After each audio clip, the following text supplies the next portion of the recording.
राधे राधे भरत जी। राधे राधे जी, कैसे हैं आप? बढ़िया, आप कैसे हैं? All well. हमारे बहुत से ऑडियंसेस पूछते हैं कि ये ग्रहों का क्या महत्व होता है, ये जो 9 ग्रह होते हैं इनका मूल तत्व क्या है। तो आज हम बात करेंगे कि आप हमें एक्सप्लेन करिए, जिसको एस्ट्रोलॉजी बहुत अच्छे से नहीं आती है, कैसे वो सीख सकते हैं। ये 9 ग्रहों का मतलब क्या होता है, इनका सिग्निफिकेंस क्या होता है, इसके बारे में हम बात करेंगे आज। बहुत ही आपने एक बहुत अच्छे क्वेश्चंस किए आपने। मैं आपको 9 जो ग्रह है ना, वो फैमिली है। अच्छा। उस फैमिली के बारे में हम डिस्कस करेंगे।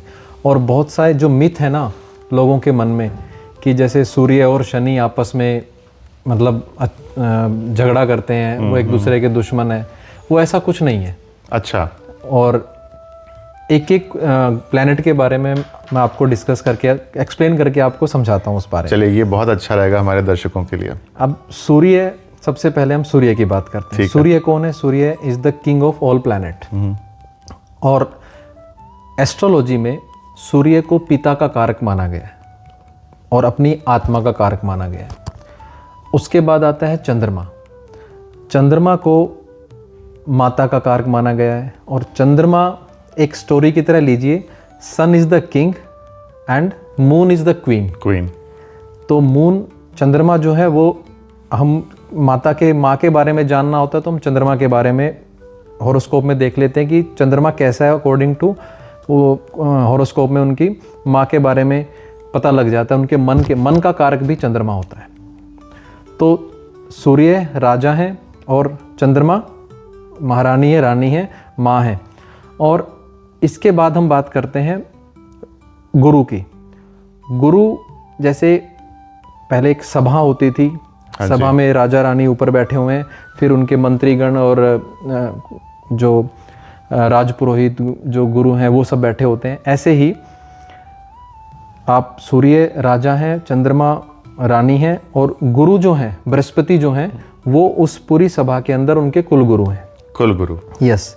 और शुक्र को भी वही स्थान है जो गुरु को है। अच्छा। लोगों को ये भी मिथ है कि गुरु और शुक्र आपस में एक दूसरे के एनिमीज हैं। वो बाय एक आप कह सकते हैं कि उनका जो नेचर है उसके अकॉर्डिंग आप उसको जस्टिफाई कर सकते हैं कि वो एनिमीज हैं।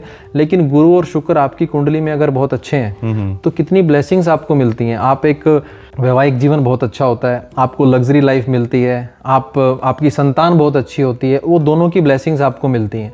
तो वो एनिमीज कहाँ हुए फिर? तो इसी तरह जो बाकी जो प्लैनेट्स हैं, जैसे अब बुध की बात करते हैं, मरकरी। बुध के बारे में एक स्टोरी है, मैं आपको बताता हूँ। बुध एक्चुअली लोगों को बहुत कम समझ में आता है और बहुत कम लोग होते हैं जो बुध के ऊपर ना कॉन्सेंट्रेट कम करते हैं। आजकल शुक्र सभी लोग ना पैसा, शुक्र से सब लोग को लग्जरी चाहिए, बढ़िया घर गाड़ी ये वो, तो शुक्र के पीछे लोग ज्यादा भाग रहे हैं। लेकिन अच्छी बात है, उपाय भी करने चाहिए, सभी को एक लग्जरी में जीने का हक है। लेकिन मरकरी के बारे में आपको बताता हूँ। देखिए, जो गुरु है ना, गुरु वो हमेशा एक ध्यान में और दूसरों का हित करने में लगे रहते हैं। तो उनकी पत्नी थी, उनका नाम था तारा। अच्छा।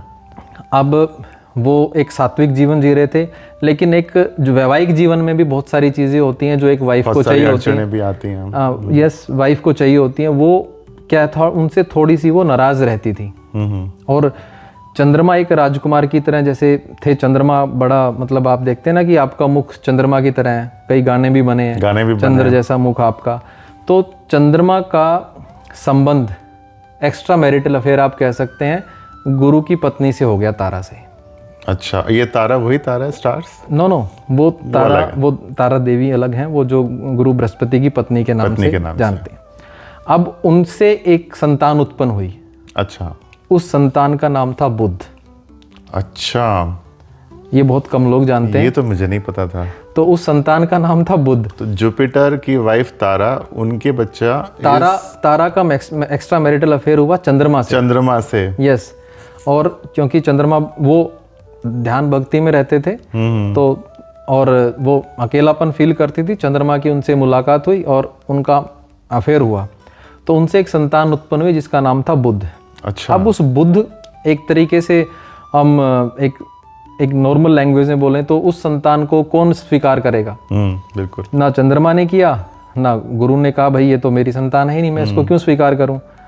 तब अब जो प्रजा का पालनहार होता है वो राजा होता है। हाँ जी। तो सूर्य को जब ये बात पता लगी तो बुध को पालने का जो काम किया वो सूर्य ने किया, तभी वो फर्स्ट प्लैनेट है। यस, तो इसीलिए बुध जो है सूर्य के साथ हमेशा क्लोज रहता है। और कुंडली के अंदर बुध आदित्य योग बनता है, एक बुध आदित्य योग बनता है सूर्य और बुध के आपसी संगम से। दोनों जब एक ही जगह पर प्लैनेट बैठे हों, या वो सिंह राशि में बैठे हों या कन्या राशि में बैठे हों, क्योंकि सिंह राशि सूर्य की और कन्या राशि बुध की है, उसमें बैठे हों, केंद्र में बैठे हों, तो उनका योग अगर किसी कुंडली में बनता है तो वो बहुत अच्छा होता है। उसको एक ये समझिए राजा जैसी जिंदगी वो व्यक्ति जीता है जिसके बुध आदित्य योग होता है। आपको एग्जाम्पल बताएंगे किसका ये योग अच्छा है, कोई फेमस सेलिब्रिटी में, अगर आपको ध्यान आ रहा है तो? देखिए बहुत सारी सेलिब्रिटीज़ हैं, क्योंकि हमारे दर्शकों को थोड़ा सा क्यूरियोसिटी होगी कि ये वाले जो नक्षत्र आप बता रहे हैं, ये सेलिब्रिटीज़ की तो बाद में बात करेंगे। हाँ। वो आपकी कुंडली में ही बना हुआ है। अच्छा। बुध आदित्य योग जो आपने कुंडली मैंने आपकी देखी। हाँ, और आपकी जो लाइफ है आप खुद मेरे से ज्यादा जानते हैं कि आप कैसी लाइफ जी रहे हैं। हाँ, बुध आदित्य योग की वजह से आपको किस किस तरह का फायदा हो रहा है। तो बिल्कुल। अब हम बुध की बात कर रहे हैं, तो और बुध की खास बात क्या है, बुध आज के समय में हर कोई व्यक्ति बिजनेस में आगे बढ़ना चाहता है। बिल्कुल आगे बढ़ना चाहता है। और बुध का जो इस राज्यसभा के अंदर जो मैंने बताया ना कि राजा रानी और गुरु, बुध का जो काम है वो वैश्य जो होते हैं ना, बिजनेसमैन, व्यापारी। हाँ जी। जैसे हमारे चार एक ब्राह्मण, क्षत्रिय, यस तो ब्राह्मण, क्षत्रिय, वैश्य, शूद्र। तो वैश्य में बुध आता है। अच्छा। तो जितने भी बिजनेस होते हैं वो सब बुध के कारण चलते हैं। और न्यूमरोलॉजी में वो नंबर 5 है।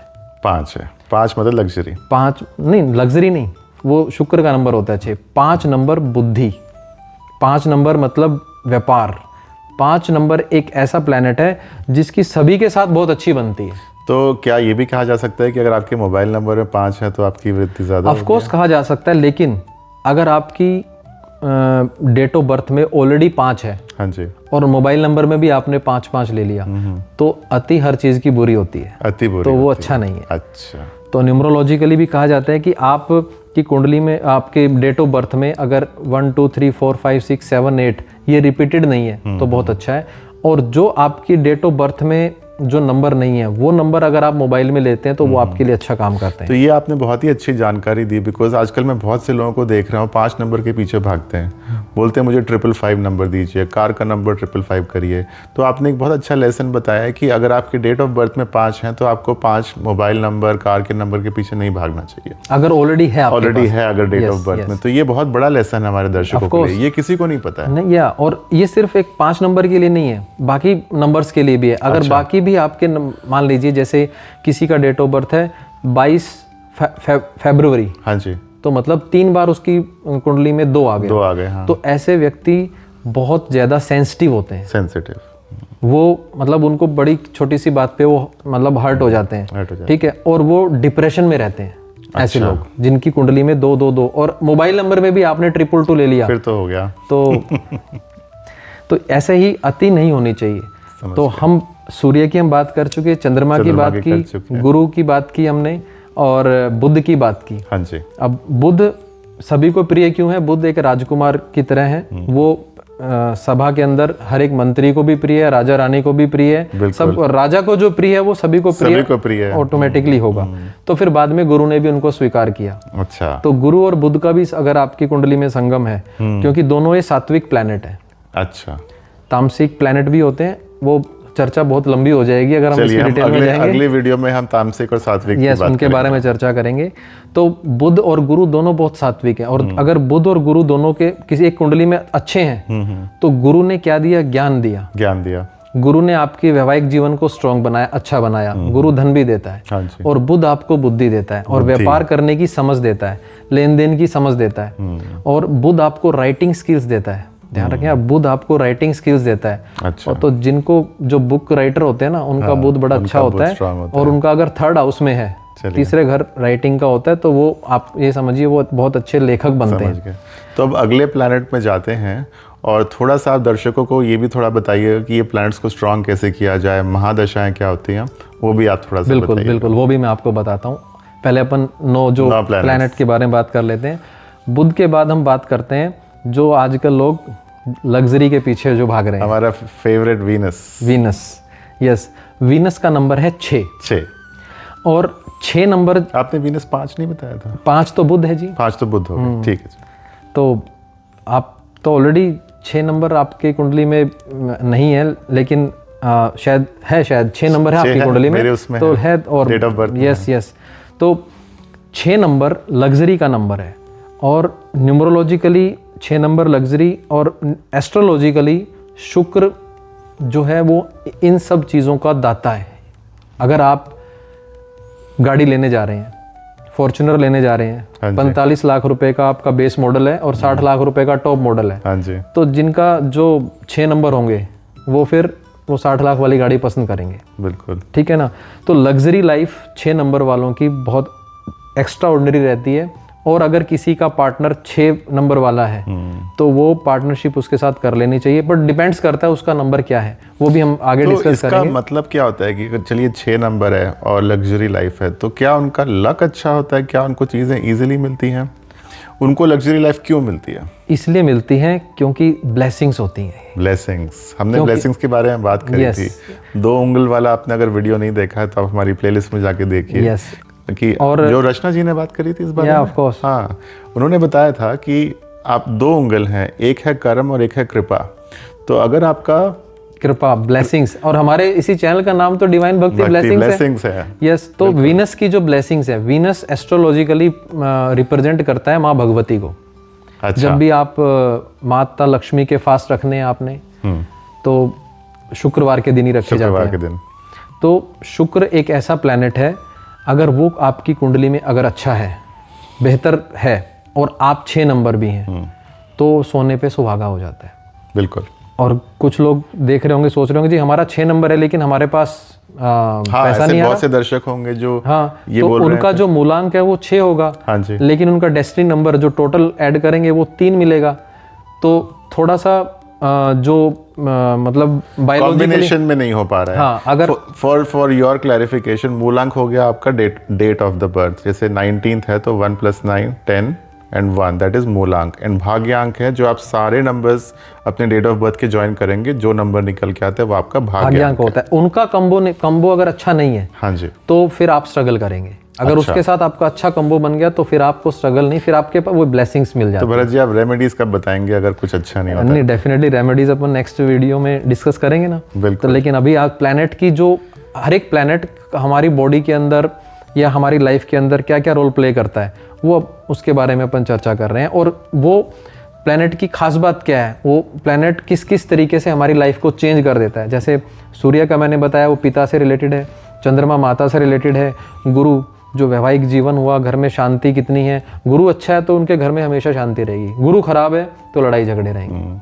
तो ये आपको इतनी नॉलेज है, हमारे दर्शकों को मैं ये बताना चाहता हूँ, अगर आप कमेंट करेंगे तो हम आपको आपकी कुंडली भी देख सकते हैं। आप सिर्फ कमेंट करिए इंटरेस्टेड, और हमारी टीम आपको कांटेक्ट करेगी। चलिए अब थोड़ा सा फास्ट चलते हैं। हाँ, फास्ट चलते हैं। तो अपन अब बात करते हैं शुक्र की। हमने बात की लग्जरी लाइफ वो सब देना, शुक्र के तो बहुत सारे लोग एक्सप्लेन करते हैं। शुक्र का हम एक अलग वीडियो बना चलिए हम, ठीक है। अब उसके बाद बात करते हैं एक बचे हुए 3 प्लैनेट्स की। हाँ, 3 प्लैनेट, राहु, केतु और शनि जी। आई थिंक यही रह गए। सूर्य का हो गया, चंद्रमा का हो गया, और नहीं, एक हमारा मंगल भी रहता है। मंगल। तो राहु से पहले हम मंगल की बात करते हैं। मंगल कौन है? Mangal is Mars. Mangal is Mars 9। उसमें न्यूमरोलॉजी में 9 नंबर आता है। तो मार्स क्या है? मार्स उस राज्यसभा में सेनापति है। सेनापति। तो राजा खुद लड़ने नहीं जाता, वो हमेशा सेना के साथ सेनापति को भेज देता है। तो मंगल इज ए सेनापति, ठीक है। तो जिनका मंगल स्ट्रांग होता है और दशम भाव से रिलेटेड है, या चौथे घर में बैठा हुआ है और दशम भाव को देख रहा है, तो वो समझिए वो लोग डिफेंस में, पुलिस में, या किसी अच्छे लेवल पर जाने की, क्योंकि सेनापति है ना, तो वो कहीं ना कहीं सोचेगा कि भैया एडमिनिस्ट्रेशन मेरे हाथ में होना चाहिए। तो ऐसे, और घर में भी, इवन घर में भी जो 9 नंबर वाले होते हैं उन्हीं की चलती है। जिनका मूल्यांक 9 होता है। यस, मूलांक जो 9 होता है, तो वो डेफिनेटली उन्हीं की चलती है। करना पड़ेगा मेरे घर में किसका मूलांक 9 है। जरूर। तो मंगल 9 नंबर वाले जो हैं वो मतलब मार्स उनको लीड करता है। और हॉरोस्कोप में भी अगर आपका मार्स अच्छी जगह प्लेसमेंट उसकी बहुत अच्छी है, अच्छे प्लैनेट्स उसको देख रहे हैं, और इवन नक्षत्र जिस नक्षत्र में वो बैठा हुआ है अगर वो बहुत अच्छे हैं तो ऐसे लोग पदाधिकारी होते हैं, अच्छे लेवल के ऊपर वो लोग जाते हैं और उनके पास एडमिनिस्ट्रेशन जो पावर्स होती है, उनकी जो मैनेजमेंट होती है वो बहुत अच्छी होती है। डिपेंड्स बाकी प्लैनेट्स की सिचुएशंस कि वो ऐसा कुछ लोग नहीं कर पाते हैं, तो वो क्यों नहीं कर पाते हैं वो फाइंड आउट हम जो बाकी प्लैनेट्स की प्लेसमेंट है उसके हिसाब से हम उनकी कुंडली को एनालिसिस करते हैं। लेकिन जिनका अच्छा होता है उनके अंदर ये कैपेबिलिटी होती है। अब हम बात करते हैं राहु, केतु और शनि की। अब जैसे ब्राह्मण, क्षत्रिय, शूद्र, वैश्य और शूद्र, तो शूद्र प्लैनेट में 3 आ जाते हैं ये, ठीक है, जिसमें राहु, केतु और शनि। अब एंड राहु केतु का थोड़ा सा प्लेसमेंट का बताएंगे हमारे ऑडियंसेस को, बिकॉज ये रियल प्लैनेट्स तो है नहीं, तो ये कहाँ पे लोकेटेड होते हैं? ये छाया ग्रह होते हैं। छाया ग्रह है ये, जो हमारे बहुत बड़े बड़े पुराने ऋषि मुनि थे, महर्षि पाराशर, महर्षि भृगु, इन सभी लोगों ने। अब ये इसके पीछे ना एक स्टोरी है, वो 2 मिनट की स्टोरी ब्रीफ में बताइए। हाँ, ब्रीफ में, क्योंकि बहुत से लोगों को जिनको एस्ट्रोलॉजी पता नहीं है उनको ये नहीं समझ में आता है राहु केतु है क्या। यस, वो मैं उनके लिए थोड़ा सा जानकारी अच्छी रहेगी। मैं बिल्कुल बताता हूँ। देखिए, जब समुद्र मंथन हुआ था तो अमृत निकला, तो अमृत के लिए दैत्यों में और दानवों में, देवताओं में लड़ाई हो गई कि अमृत हमें चाहिए। तो भाई लड़ाई होने के बाद ठीक है, तो विष्णु भगवान ने सब आप लोग लाइन में बैठ जाइए, सभी को मिल जाएगा ये, लेकिन मिलेगा देवताओं को ही। तो लेकिन वो माने नहीं, तो विष्णु भगवान ने मोहिनी रूप बना करके सभी को मोहित कर दिया और फिर देवताओं को डिस्ट्रीब्यूट करने लगे वो। अच्छा। तो जो एक राहु नाम का दैत्य था वो अपने आप को चेंज करके, भेष बदल के वो देवताओं में बैठ गया। अच्छा, देवताओं में बैठ गया। तो उसके बाद जब सूर्य और चंद्रमा दोनों ने भगवान विष्णु को ये मतलब सूचना दी कि वो बीच में बैठा हुआ है जी, हम जो देवताओं के बीच में दैत्य बैठा हुआ है, तब भगवान विष्णु ने सुदर्शन चक्र से उसका गला काट दिया। अच्छा। अब भगवान विष्णु जब अपने अवतार में जब उनका गला काटा, अब देखना ये बहुत इंटरेस्टिंग चीज है, आप सुनिएगा। ये काफी इंटरेस्टिंग। हाँ, गला काटने के बाद जो ऊपर वाला पार्ट है, जो सर है, वो बन गया राहु। अच्छा। और वो जो नीचे वाला पार्ट है वो कटने के बाद नीचे गिर गया। नीचे गिर गया मतलब भगवान विष्णु के चरणों में गिर गया। तो जिन लोगों का केतु अच्छा होता है, केतु 12वें घर में होता है, वो लोग किसी न किसी सिद्धि को प्राप्त करते हैं। वो साधना में रहते हैं। वो केतु का मतलब भगवान की शरण में चलेगा।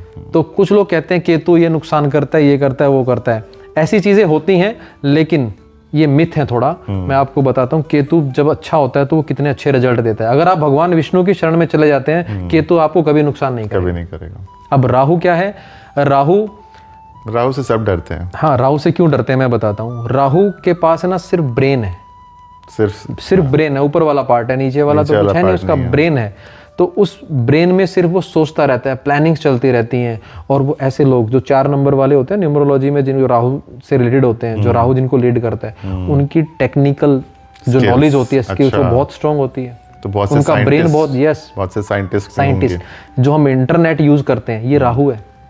अच्छा। जो आज के जो सिग्निफिकेंस है ना इंटरनेट का, वो राहु है। और इसीलिए कलयुग में राहु को राजा माना गया है। और जब सूर्य और चंद्रमा ने शिकायत की और भगवान ने उनका गर्दन काट दी राहु की, तब राहु को बड़ा गुस्सा आया। राहु ने कहा कि अब मैं इनको ग्रसित करूंगा, इनको मैं इनको खत्म कर दूंगा दोनों को, क्योंकि उसके पास एक्सट्रीम पावर थी, उसने थोड़ा बहुत अमृत भी चखा था। तो वो डर गए, क्या करें फिर। तब उनको एक परमिशन मिली कि एक समय ऐसा आए तो आप इनको ग्रसित कर सकते हो। तो जब भी सूर्य ग्रहण या चंद्र ग्रहण लगता है, अच्छा, ये तो अभी 100-150 साल पहले साइंटिस्ट ने बताया है, हमारे तो हजारों लाखों वर्षों से ऐसा होता आ रहा है, और ये सच्चाई है। अच्छा। हाँ, ये हमारे शास्त्रों में लिखा हुआ है। तो उस समय जब ग्रहण लगता है तो वो राहु ही है जो सूर्य को ग्रसित करता है। जैसे मैंने पिछली वीडियो में बताया था कि सूर्य तो राजा है, लेकिन राजा के भी कुछ ना कुछ कमजोरियां हैं। तो वो फिर राहु उन पे ग्रहण लगाता है। केतु ग्रहण नहीं लगाता कभी भी, आप देखना, राहु ही ग्रहण लगाता है जी, क्योंकि उसके पास ब्रेन है, वो सोचता है। अब आप एक वीडियो और बनाइएगा जिसमें कि जब ग्रहण होता है तो लोगों को क्या क्या करना चाहिए, क्या नहीं करना चाहिए। बहुत से लोगों को कन्फ्यूजन रहता है वो जब कोई ग्रहण का समय आएगा तो तब बात उससे 15 करेंगे। दिन पहले हम जरूर बताएंगे ये सब चीज़ें। तो राहु और केतु जो इस समय कलयुग के अंदर, राहु बहुत स्ट्रांग प्लैनेट है और राहु को प्रसन्न करने के बहुत सारे तरीके हैं। वो हम रेमेडीज को हम अगली वीडियो के अंदर डिस्कस करेंगे। हम तो सिर्फ अभी जो बात कर रहे हैं 9 के 9 ग्रहों का क्या होता है, रोल है उनका। और केतु जो है भगवान की शरण में जो चले जाते हैं, केतु उनको कभी नुकसान नहीं करते। चलिए। और राहु अगर आपको परेशान जब भी करता है तो आप माँ भगवती की शरण में जाएं। माँ भगवती की शरण। माँ भगवती शुक्र को प्रेजेंट करती हाँ है, जी। मतलब शुक्र उनके हिसाब से ही चलता है। और शुक्र क्या है, शुक्र जितने भी दैत्य हैं उनका आपका पुरोहित, आप कुलगुरु है, कुलगुरु। उनके गुरु हैं। तो और शुक्र की एक स्टोरी है पीछे, लेकिन उसको ब्रीफ में बता दूंगा। शुक्र की एक ही आंख है, दूसरी आंख नहीं है उनकी, एक ही आंख है वो। तो वो शुक्र वाले लोग जब वो हमेशा ना, आप उसके ऊपर आंख बंद करके ट्रस्ट कर सकते हो। अच्छा। राहु वाले पे नहीं कर सकते। नहीं कर सकते। राहु एक छलावा है, लेकिन राहु डरता हमेशा शुक्र से है। क्योंकि वो उनके गुरु हैं। और माँ भगवती से वैसे ही किसी की हिम्मत नहीं होती उनके आगे बोलने की। तो आप ये समझिए कि अगर आपको कलयुग के अंदर आगे बढ़ना है तो आप राहु और शुक्र दोनों को कंबाइन करके आप आगे स्ट्रांग करना पड़ेगा। आप आगे बढ़े। फिर तीसरा जो हम लास्ट जो प्लैनेट है वो है शनि। शनि, जैसे कि 2024 was a year of Shani. Yes. तो शनि से सभी लोग डरते हैं, लेकिन शनि से अच्छा प्लैनेट कोई नहीं है। अच्छा। अगर आप सीरियसली आप पूछो क्यों, हम जो कर्म करते हैं ना, जितने भी कर्म, उनको कर्म करवाने वाला शनि है। उन कर्मों के फल देने वाला शनि है। फल देने वाला भी शनि है। तो शनि से घबराने की जरूरत नहीं है। जिनकी 7.5 आती है ना वो डरते हैं, लेकिन मैंने ऐसे लोग देखे हैं। इवन मेरे पे जब 7.5 आई थी तो मैंने अपनी लाइफ में एक्स्ट्रा ऑर्डिनरी चीजें अचीव की थी। तो शनि से मत घबराइए, शनि से घबराने की जरूरत नहीं है। तो हमारे जो 9 प्लैनेट्स हैं, पर शनि को ठीक करने के लिए सब लोग बोलते हैं थोड़ा डिसिप्लिन रहना चाहिए। डिसिप्लिन रहना चाहिए, किसी के साथ गलत मत करो आप। और शनि किनको रिप्रेजेंट करते हैं, जिनके घरों में नौकर चाकर बहुत ज्यादा होते हैं, सभी उस पर्सन की सेवाओं में लगे रहते हैं, उनका शनि बहुत अच्छा होता है। उनका शनि अच्छा होता है। तो इसलिए वो मैंने बताया ना, तीनों प्लैनेट जो है ये शुद्र प्लैनेट है। अच्छा। इनको प्रसन्न करने के लिए हमेशा अपने जो आपके पास जॉब कर रहे हैं, जो लोग जो आपके घर पे काम कर रहे हैं, इवन सफाई कर्मचारी भी हैं, कोई भी, उनको हमेशा खुश रखो आप। ये प्लैनेट्स कभी आपको नुकसान नहीं पहुंचाएंगे। तो एक आखिरी सवाल है मेरा कि हमें सब समझ में आ गया कि एस्ट्रोलॉजी में 9 प्लैनेट्स का क्या मूल तत्व है, लेकिन और इसको जानने के लिए आपको डेट ऑफ बर्थ चाहिए, प्लेस ऑफ बर्थ और टाइम ऑफ बर्थ। लेकिन हमारे बहुत से ऐसे दर्शक होंगे जिनको अपनी डेट ऑफ बर्थ और प्लेस ऑफ बर्थ नहीं पता है। क्या वो भी एस्ट्रोलॉजी का इस्तेमाल कर सकते हैं? ऑफ कोर्स कर सकते हैं। देखिए, उन्होंने जन्म तो लिया ही है ना। हाँ बिल्कुल। धरती पे तो अवतार लिया उन्होंने, आए हैं वो। तो हम उसके लिए थोड़ा उसके ऊपर वर्कआउट करना पड़ता है। जिस उनकी एज तो उनको पता होगी कि मैं 20 साल का हूँ, 21 साल का हूँ। यूजुअली एज रफली पता होती है, जगह भी पता होता है, टाइम और डेट का कंफ्यूजन रहता है। लोगों को कंफ्यूजन वो हमारे पास एक से एक ऐसे तरीके हैं जिनसे एग्जैक्टली आपने किस समय जन्म लिया वो हम आपको दे देंगे। तो अगर आप ये दुविधा से जूझ रहे हैं तो आप हमें कमेंट करिए और हमारी टीम आपको कांटेक्ट करेगी और आपकी कुंडली भरत जी देख सकते हैं। तो इसके साथ ही हम इसको समाप्त करते हैं। होपफुली आपको हमारा ये सेशन पसंद आया हो, और भी बहुत सारी चीज़ें जो निकल के आई हैं इस वीडियो से, आगे की वीडियो में और भी आते रहेंगी। राधे राधे। डिवाइन भक्ति ब्लेसिंग चैनल के ऊपर आपको हमारे शास्त्रों से संबंधित ही जानकारी मिलेगी। इसके अंदर आपको बहुत प्रैक्टिकल नॉलेज मिलेगी, जिसमें आप हर तरह की जानकारी अपनी कुंडली से रिलेटेड, प्लैनेट से रिलेटेड, कुछ भी अगर आप पूछना चाहते हैं तो कमेंट में आप ज़रूर लिखें। और ये वीडियो आपको कैसा लगा ये भी हमें ज़रूर बताएं। राधे राधे। राधे राधे।